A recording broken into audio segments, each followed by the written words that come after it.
What's better, outboard or inboard? This could be a boating show. It could be. It could be a boating show, indeed. Shame I haven't got a Mercury preamp. There probably is such a thing. I'm sure there is. I do like outboard myself. I do, in fact, all of my preamps are outboard. The only things that I don't use outboard for is like the interface, like the SSL or the Centrance, whatever. Otherwise, the main system is my 4 outboard preamps and compressors. My thoughts are a little along the same path. And I'm kind of I'm taken back when you suggested we talk about this topic. I'm taken back to an article I was reading on Facebook on the weekend, and it was written by a guy who was talking about analog recording days versus digital recording days. Yep. And he was lamenting the fact that, you know, some of the biggest one of the main features that so many of these, emulation companies, creating emulations of, 2A compressors and 3A compressors and all this. One of the big things they sell is, analog warmth and all that sort of stuff. And it's like, well, then, okay, it's probably cheaper to buy the plug-in, but then if that's the case, aren't you better off with the original box, that actually sat outside and plugged in? So, it's interesting, isn't it? And I think emulations are good, and emulations are very good. But there's something about a signal that's just gone through a real tube.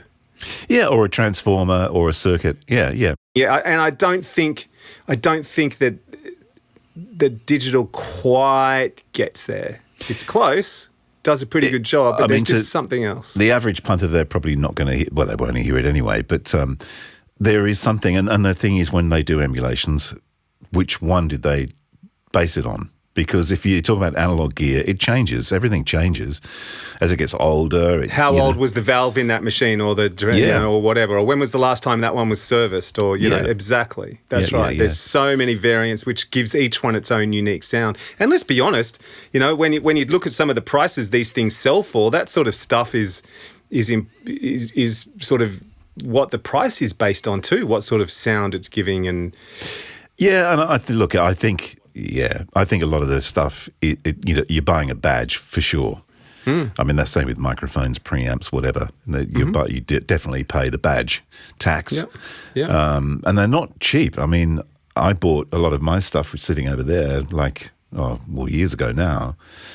But it's all gone up in value. Like since I bought it, and I thought I paid a lot of money for it, now some of them have pretty well doubled, which is insane. But and in fact, my Neve 1073 seems to have been a bit of an attraction for a local band who were in here recently tracking their vocals using my Neve 1073. As long as Road Night Studios gets the credit on the album, mate, Bloody better.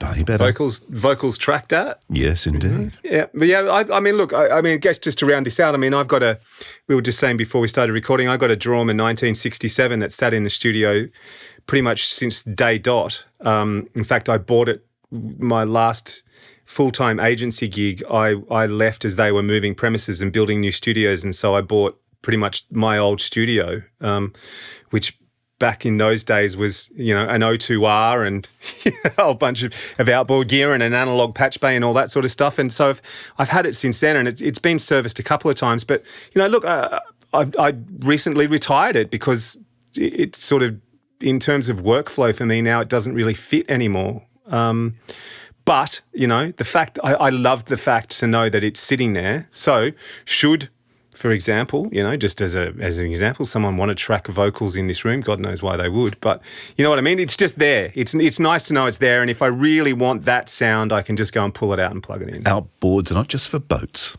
they're for studios too.